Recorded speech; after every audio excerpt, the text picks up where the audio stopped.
નડિયાદના Fatepura canal નજીક 4 દિવસ અગાઉ હોર્ન વગાડવા જેવી સામાન્ય બાબતે શરૂ થયેલો વિવાદ લૂંટ અને હુમલાની ઘટનામાં ફેરવાયો હતો। આરોપી રવિ શાંતિલાલ ઉર્ફે મનોજ તળપદાએ ફરિયાદી સાથે મારામારી કરી ગળા અને માથાના ભાગે ઈજાઓ પહોંચાડી હતી। ફરિયાદીને બચાવવા આવેલા તેમની માતાને પણ જાનથી મારી નાખવાની ધમકી અપાઈ હતી।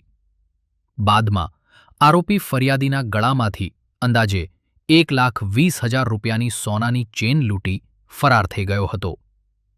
ખેડા એલસીબીએ આરોપીને સાવલી વિસ્તારમાંથી ઝડપી પાડ્યા બાદ નડિયાદ ટાઉન પોલીસે ઘટના સ્થળે લઈ જઈ ગુનાનું રીકન્સ્ટ્રક્શન કર્યું છે।